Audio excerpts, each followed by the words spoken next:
जड़ कर्म चेतन बंधकारु, कर्म के अवसान का कह कर स्वरूप यथार्थ जग का, जो किया उपकार है उसके लिए जिन वाणी माँ को वंदना शत बार है, वंदना शत बार है, वंदना शत बार है।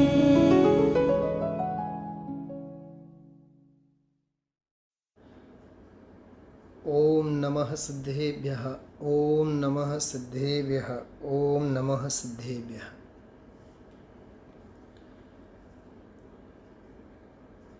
भेद विज्ञान की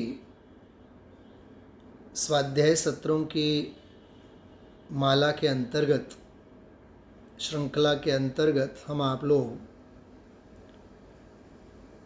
संवर अधिकार के अंतिम कलशों के आधार से प्रयोगपरक भेद विज्ञान की परिचर्चा कर रहे हैं। इससे पूर्व हम आप लोगों ने 131 नंबर का कलश, जिसमें भेद विज्ञानतः सिद्धाः सिद्धाः एकिल केचन, अस्यैवा भावतो बद्धा बद्धा एकिल केचन, जितने भी जीव मुक्त हुए हैं, सिद्ध बने हैं, वे सभी भेद विज्ञान के बल से ही बने हैं।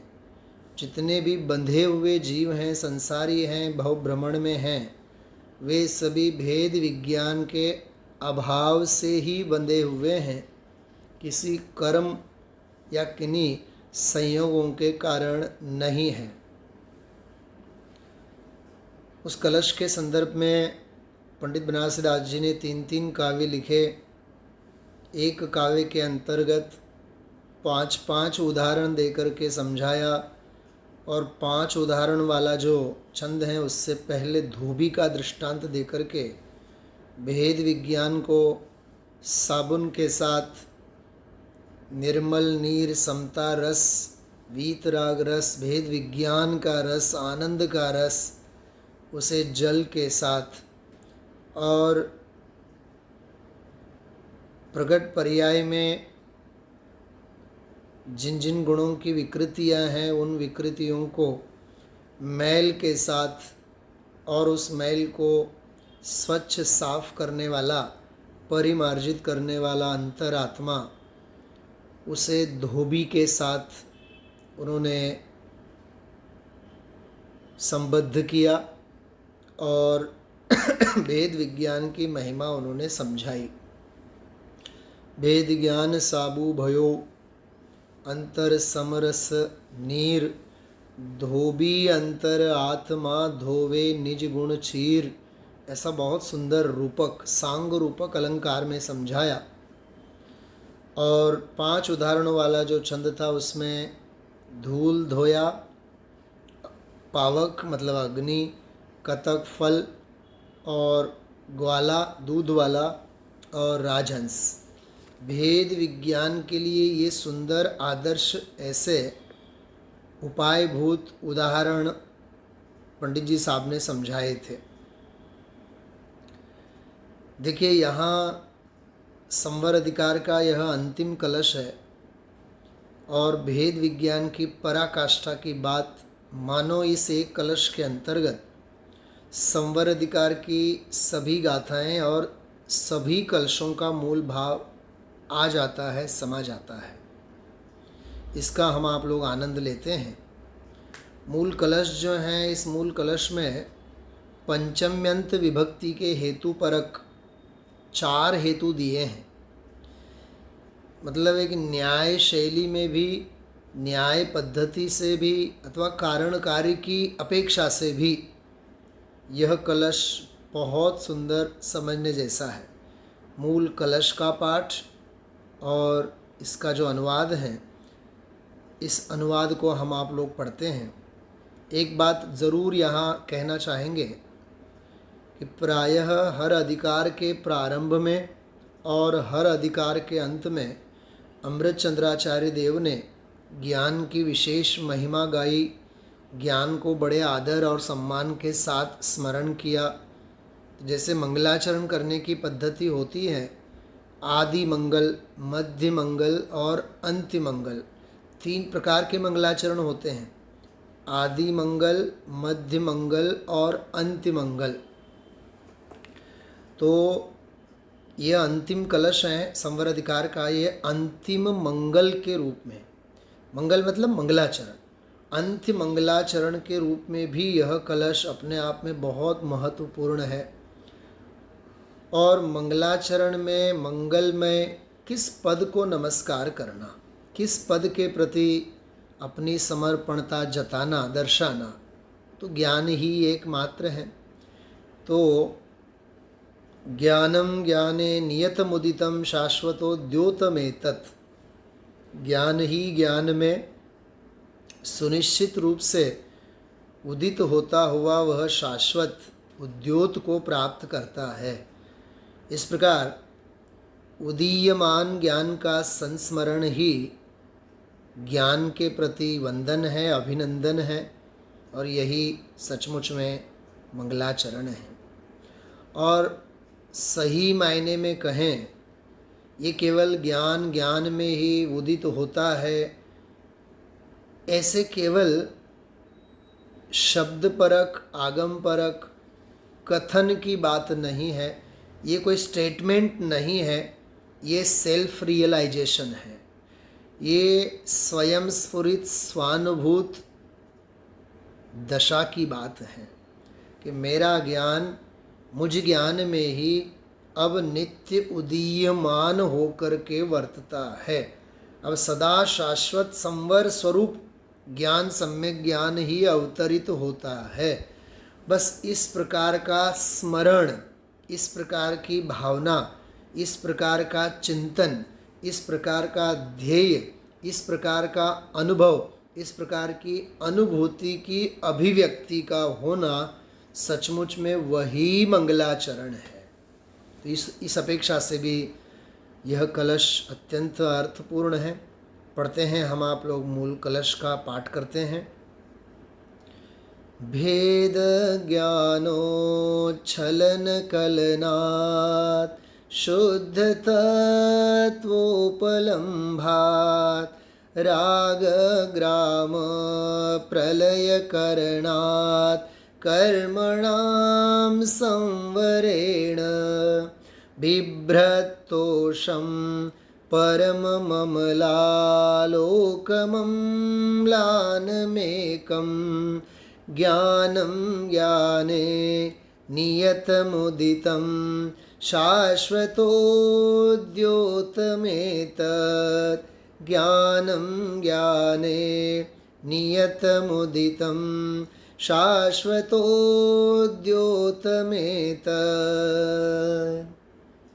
हिंदी पद्यानुवाद का भी पाठ हम आप लोग करते हैं।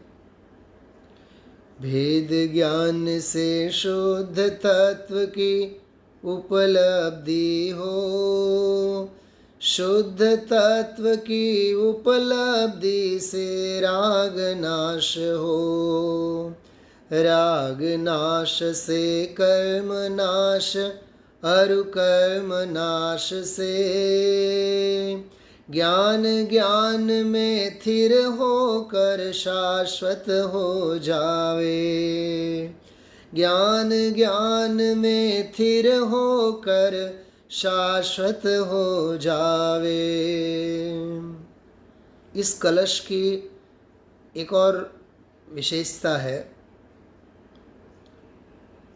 प्रारंभ से लेकर के परिपूर्णता तक की सारी यात्रा इस एक काव्य में कराई है। मंगलमय प्रारंभ, मंगलमय पूर्णता, परिपूर्णता, संपूर्ण सर्वार्थ सिद्धि तक की सफल यात्रा यह कलश हम आप लोगों को कराता है। कितना सुंदर लिखा है, देखिए आप। भेद ज्ञान से शुद्ध तत्व की उपलब्धि हो, बिल्कुल मूल प्रयोजनभूत बात। भेद ज्ञान से ही शुद्धात्म तत्व की उपलब्धि हो, मतलब होती है।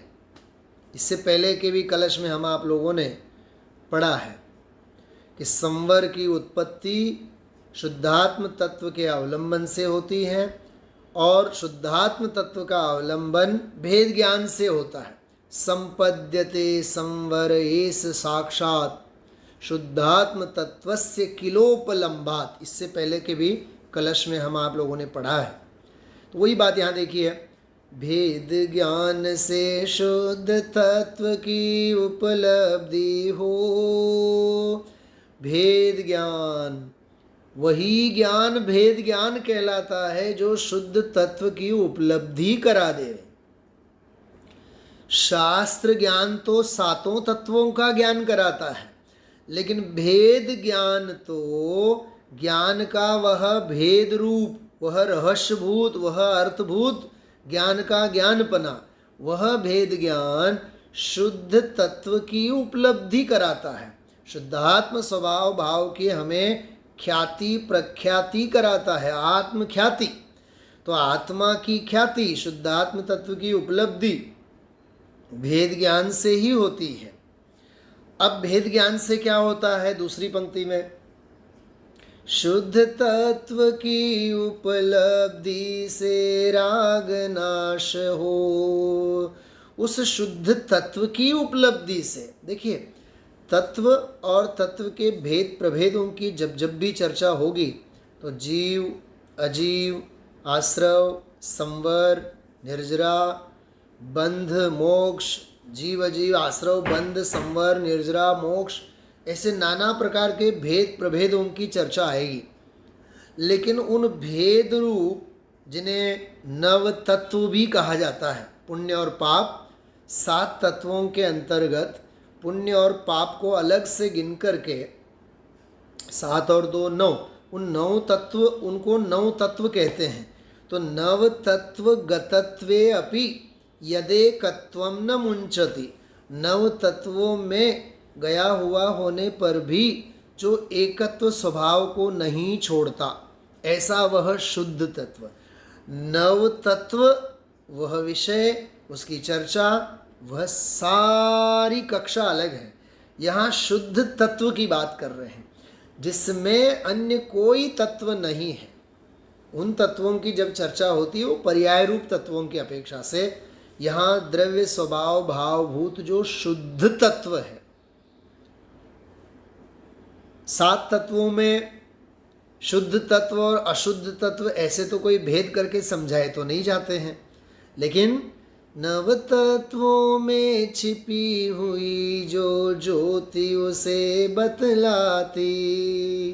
तो नव तत्वों में छिपी हुई जो ज्योति, वो कौन सी, वो शुद्ध ज्ञान तत्व, वो शुद्ध तत्व। तो उस तत्व की बात यहाँ कर रहे हैं, मतलब स्वभाव भाव की बात कर रहे हैं। शुद्ध तत्व की उपलब्धि से राग नाश हो।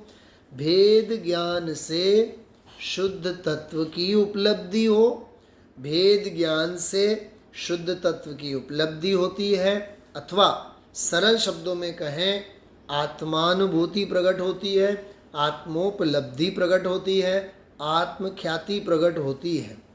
और उस शुद्ध तत्व की उपलब्धि से क्या होता है, तो कहते हैं शुद्ध तत्व की स्वभाव भाव की उपलब्धि होने से राग नाश हो।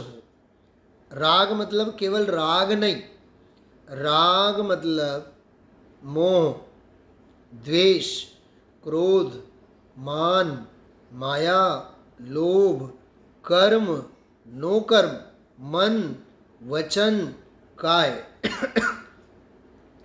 रति, अरति, शोक, भय, जुगुप्सा, स्त्रीवेद, पुरुषवेद, नपुंसकवेद, जितने जो भी असंख्यात लोक प्रमाण कषाय भाव हैं, वे सारे के सारे, जैसे समय सार में हर जगह यहाँ एक राग पद को लेकर के कहा, जैसे 199 199 नंबर की गाथा आई, निर्जरा अधिकार में आगे आने वाली है, ये तो संवर अधिकार अपना चल रहा है। तो जैसे निर्जरा अधिकार में 199 नंबर की गाथा, इससे पहले भी कई जगह जीव अजीव अधिकार में भी कई गाथाएं ऐसी आई कि एक हमने कहा वर्ण शब्द कहा, वर्ण की जगह अन्य 16 पद, अन्य 24 पद आप और भी समझ सकते हैं। और अंत में तो ये लिखा है इसी प्रकार अन्य भी विचारना चाहिए, सोचना चाहिए। मतलब थोड़ा कहा, बहुत कुछ उसमें से हमें समझना चाहिए। तो यहाँ राग नाश हो मतलब शुद्धात्मा की स्वभाव भाव की प्राप्ति से राग का नाश हो, मतलब मात्र राग का नाश नहीं, राग का खड्डा बहुत गहरा है, बहुत बड़ा है। उस एक राग में मोह, द्वेष, क्रोध, मान, माया, लोभ, हास्य, रति आदि सब 9 कषाय, क्रोध, मान, माया, लोभ आदि सारे के सारे कषाय, सब जितने भी विकारी भाव हैं, विभाव भाव हैं, वे सब इसमें अंतर्गर्भित होते हैं। तो शुद्धात्मा की उपलब्धि से राग का नाश हो मतलब सारे विकारों का नाश हो। उनको एक शब्द में कहें तो भाव कर्म का नाश हो। तो दो बातें हुई, भेद ज्ञान से शुद्धात्मा की प्राप्ति होती है, उपलब्धि होती है, और शुद्धात्मा की उपलब्धि से राग का नाश होता है। अब राग के नाश से क्या होता है? तीसरी पंक्ति, राग नाश से कर्म नाश, राग के नाश होने से, भावों के, विकारों के, विकारी भावों के नाश होने से कर्मों का नाश होता है। ये द्रव्य कर्म की बात है। 8 कर्म अभेद अपेक्षा से अथवा भेद अपेक्षा से 148 कर्म। तो राग के नाश से, भाव कर्म के नाश से कर्म नाश मतलब द्रव्य कर्मों का नाश होता है, और कर्म नाश से, द्रव्य कर्मों के नाश से क्या होता है? ज्ञान ज्ञान में स्थिर होकर शाश्वत हो जावे। कर्म के नाश होने से अब ज्ञान को अन्य कोई रागादि भाव, शरीर आदि संयोग आदि कोई अवलंबन रहे ही नहीं, इसलिए ज्ञान ज्ञान में स्थिर होकर, चारित्र परक शब्द है, ज्ञान ज्ञान में स्थिर होता हुआ शाश्वत हो जावे, वह परम मुक्त दशा को भी प्राप्त कर लेता है। तो भेद ज्ञान से लेकर के केवल ज्ञान तक, भेद ज्ञान ये साधक की प्रारंभ दशा है, प्रारंभिक दशा है, और केवल ज्ञान ये तो ज्ञान की पराकाष्ठा है, संपूर्णता की बात है। इस प्रकार से यहाँ इस मूल कलश में बात लिखी।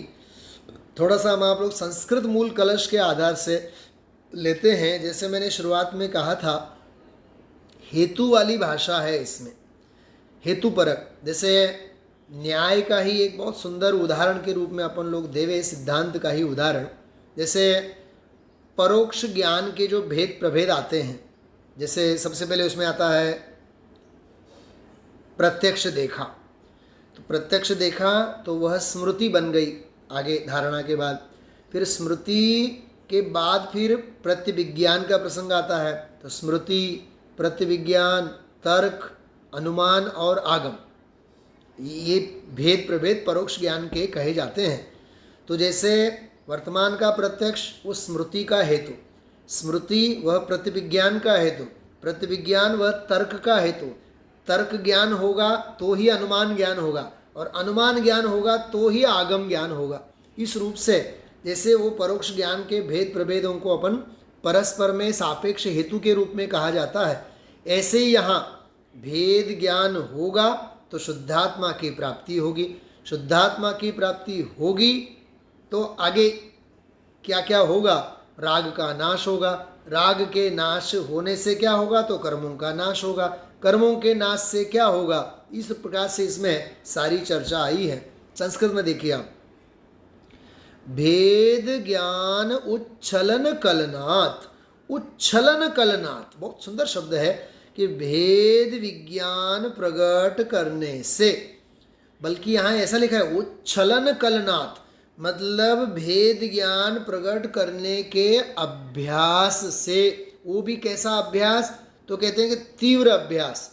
उच्छलन कलनात्, उसको उछालो, उसको उछालो, भेद ज्ञान को उछालो, भेद ज्ञान की उत्पत्ति करो, भेद ज्ञान को भुनाओ, भेद ज्ञान का संबल लो, तो भेद विज्ञान प्रकट करने के अभ्यास से, निरंतर उसका अभ्यास, उससे क्या होगी? शुद्ध तत्वोपलम्बात, शुद्धात्म तत्व की प्राप्ति होगी। अब देखो हेतु परक भाषा कहाँ से आ गई? भेद ज्ञान उच्छलन कलनात्, ये पंचमी एक वचन, उच्छलन कलनात् मतलब भेद विज्ञान का निरंतर अभ्यास करने से शुद्धात्मा की प्राप्ति होती है। फिर उस शुद्धात्मा की प्राप्ति को फिर हेतु बनाया, शुद्ध तत्वोपलम्भात, शुद्ध तत्व की उपलब्धि होने से। फिर क्या कहा? राग ग्राम प्रलय करणात्, कि ग्राम मतलब समूह, राग का समूह, असंख्यात लोक प्रमाण राग विकारी विभाव भाव, उनका प्रलय होने से। कर्मणाम संवरेण, ये और चौथा, वो कर्मों का संवरण होता है, और कर्म का संवर होने से क्या होता है? बिभ्रतोषम परम ममला लोकमम्लानमेकम, परम अमल आलोक अम्लानम, परम निर्दोष आलोक लोकालोक को एक साथ जानने के कारण परम संतुष्ट अवस्था को प्राप्त। इस रूप से मैं हेतु परक भाषा में लिखी है बातें। भेद विज्ञान प्रकट करने के अभ्यास से शुद्ध तत्व की उपलब्धि हुई, और शुद्ध तत्व की उपलब्धि से राग समूह का प्रलय हुआ, नाश हुआ, और राग समूह के विलय करने से राग ग्राम समूह, ग्राम मतलब समूह, राग ग्राम प्रलय करणात् कर्मणाम संवर, कर्मों का संवर हो गया, और कर्मों का संवर होने से ज्ञान में ही निश्चल हुआ ज्ञान उदय को प्राप्त हुआ। ज्ञानम ज्ञाने नियतम उदितम, ज्ञान जो है प्रगट ज्ञान, वो ज्ञाने मतलब ज्ञान में, मतलब आत्मा में, त्रिकाल ध्रुव स्वभाव भाव में ही नियतम उदितम, वह अब नियत निश्चल होता हुआ, निश्चल होता हुआ, ये बहुत मार्मिक शब्द है। अन्यत्र अब राग का आलम्बन रहा नहीं, कर्म नो कर्म आदि के आलम्बन रहे नहीं, इसलिए अपने आप में निश्चल हो गया, अविचलित अचल हो गया, और होने से निर्मल प्रकाश और शाश्वत उद्योत वाला वह एक अम्लान ज्ञान, म्लान कहते हैं दोष को, म्लान कहते हैं मलिनता को, तो मोह राग देशादि भावों की कोई मलिनता अब रही नहीं, इसलिए अम्लान जो ज्ञान है वह परम संतोष को धारण करता है। बिभ्रत, बिभ्रत मतलब धारण करता हुआ, तोषम मतलब परम संतुष्टि को, परम संतोष को धारण करता हुआ। जब तक रागादि भाव थे, विकारी भाव थे, विकार भाव के काल में ज्ञान असंतुष्ट रहता है, और निर्मलता के काल में, वीतरागता के काल में ज्ञान संतोष को धारण करता है। ये भी एक बहुत मार्मिक बात है, क्योंकि जब तक असंतोष बना रहता है तब तक उपयोग ज्ञेयों में भटकता है, और जब स्व स्वभाव में ही संतुष्ट होता है तो परम निराकुल दशा को वह प्राप्त करता है। तो ज्ञान की निराकुल परम तृप्त दशा स्वरूप और स्वभाव में किस प्रकार से होती है, उसकी यहाँ बहुत सुंदर छाया और बहुत चित्र यहाँ खींचा है। बहुत गहराई से इस श्लोक को बारीकाई से देखने जैसा है। भेद विज्ञान की महिमा, शुद्धात्म स्वभाव भाव की उपलब्धि की महिमा, शुद्धात्म भाव की उपलब्धि से राग के अभाव की चर्चा, राग के भाव कर्मों के अभाव से कर्मों के अभाव की चर्चा, और कर्मों के अभाव के कारण परम निर्मल निश्चल ऐसा ज्ञान, ज्ञान में ही निश्चल होकर के उदित होता है, उस ज्ञान की महिमा यहाँ इस कलश में गाई गई है। एक और बार हम आप लोग मूल कलश और हिंदी उसकी छाया अपन पढ़ते हैं, फिर आगे बढ़ते हैं। भेद ज्ञानोच्छलन कलनात् शुद्ध तत्वोपलम्भात् राग ग्राम प्रलय करणात् कर्मणां संवरेण बिभ्रतोषं परम कलना परम ममलालोकमम्लानमेकं ज्ञानं ज्ञाने नियतमुदितं शाश्वतोद्योतमेतत्। भेद ज्ञान से शुद्ध तत्व की उपलब्धि हो, शुद्ध तत्व की उपलब्धि से राग नाश हो, राग नाश से कर्म नाश, और कर्म नाश से ज्ञान, ज्ञान में स्थिर होकर शाश्वत हो जावे। देखिए, प्रगट ज्ञान की ध्रुव अचल अनुपम दशा, उसके लिए यहाँ स्वर प्रकट किए हैं।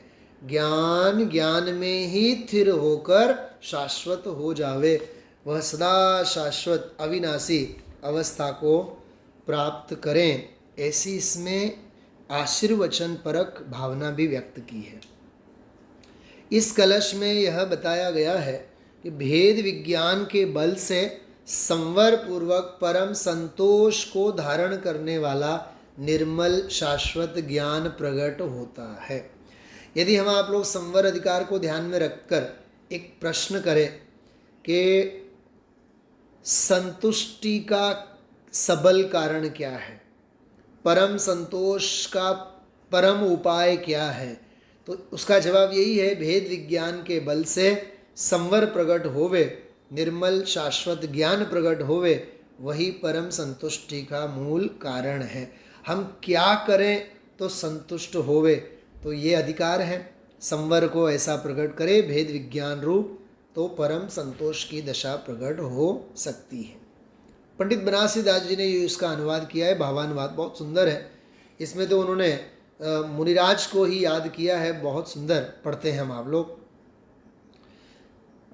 प्रगति भेद विज्ञान आप गुण पर गुण जाने, पर परिणति परित्याग शुद्ध अनुभव स्थिति ठाने, करी अनुभव अभ्यास सहज संवर पर गासे, आश्रव द्वार निरोधी कर्म घन तिमिर विनाशे, क्षय करि विभाव समभाव भजी, निर्विकल्प निज पद गहे, निर्मल विशुद्धि सासुत सुथिर, परम अतीन्द्रिय सुख लहे।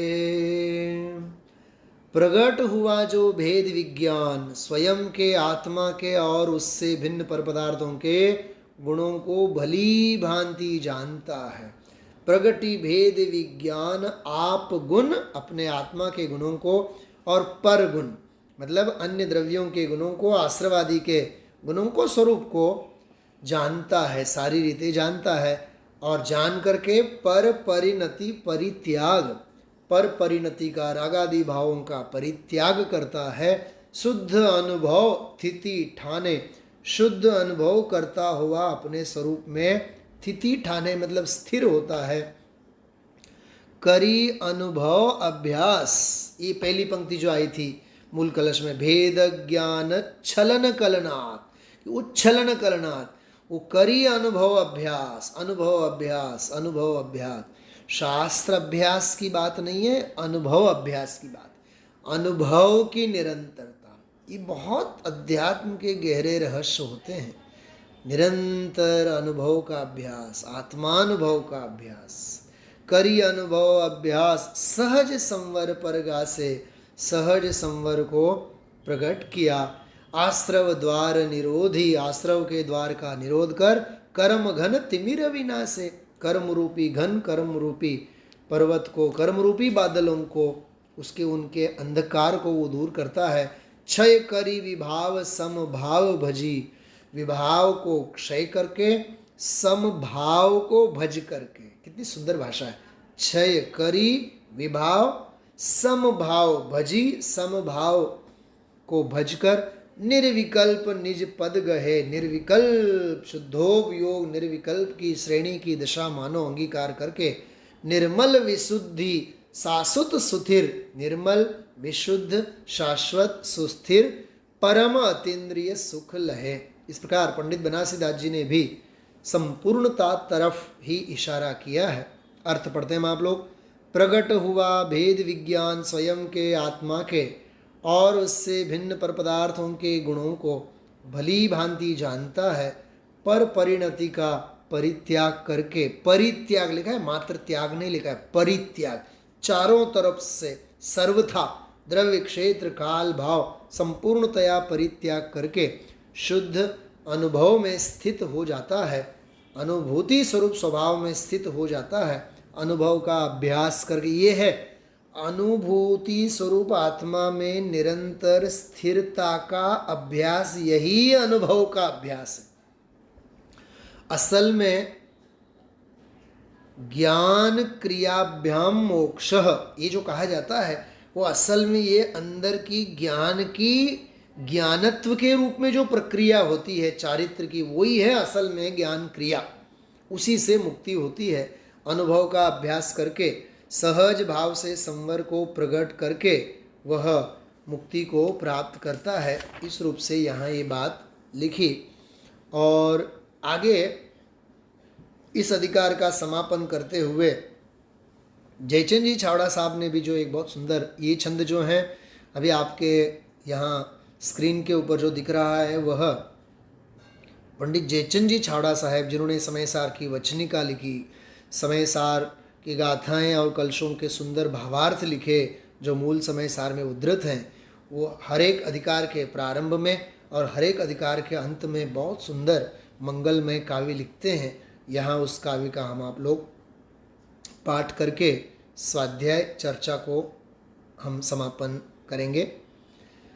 भेद विज्ञान कला प्रगटे तब शुद्ध स्वभाव लहे अपनाही, राग देश विमोह सब ही गली जाय में दुठ कर्म रुकाही, उज्ज्वल ज्ञान प्रकाश करे बहुतोष धरे परमात्म माही, यो मुनिराज भली विधि धारतु केवल पाय सुखी शिव जाही। इसमें तो मुनिराज का बहुत सुंदर उदाहरण दिया। देखिए, जब भेद विज्ञान की कला प्रकट होती है तब यह आत्मा अपने शुद्ध स्वभाव को प्राप्त कर लेता है। वही बात है मूल कलश में जो लिखा, भेद विज्ञान कला प्रगटे तब शुद्ध स्वभाव लहे अपना है।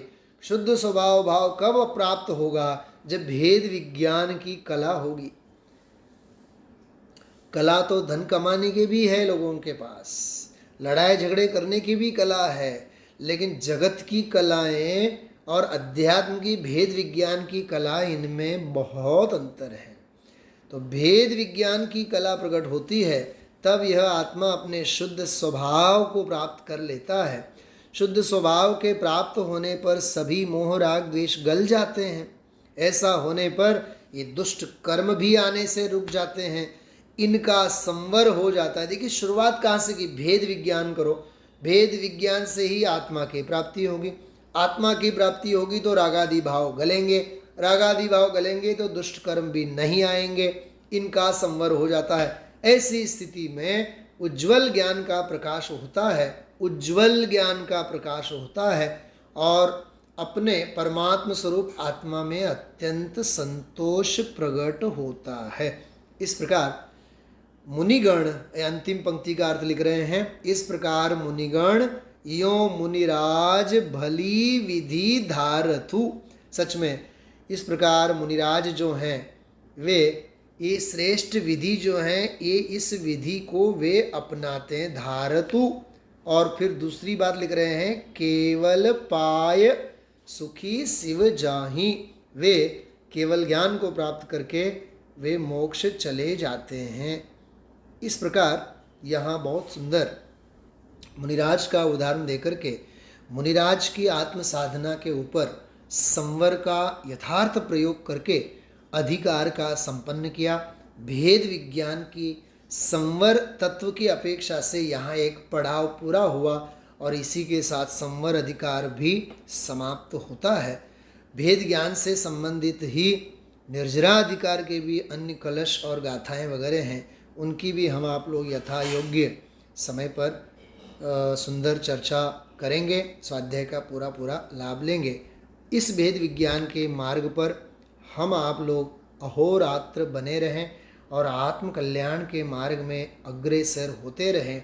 और शाश्वत सिद्धि को शीघ्र हम आप लोग सभी प्राप्त करें, इसी मंगल भावना के साथ विराम लेते हैं। माँ जिनवाणी की वंदना के लिए हम आप सभी हाथ जोड़ेंगे।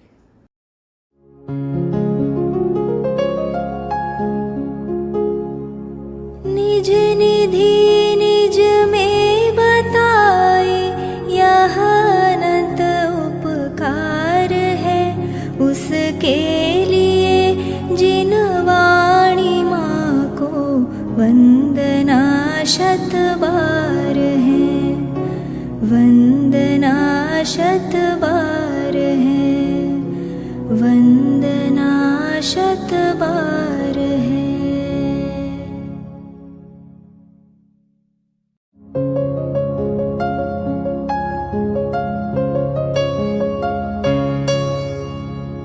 जिनवाणी भारती तो ही जपो दिन रैन, जो तेरी शरणा गहे सो पावे सुख चैन। जावाणी के ज्ञान दे सूझे लोकालोक, सो वाणी मस्तक नवो सदा देत हो ढोक, सदा देत हो ढोक।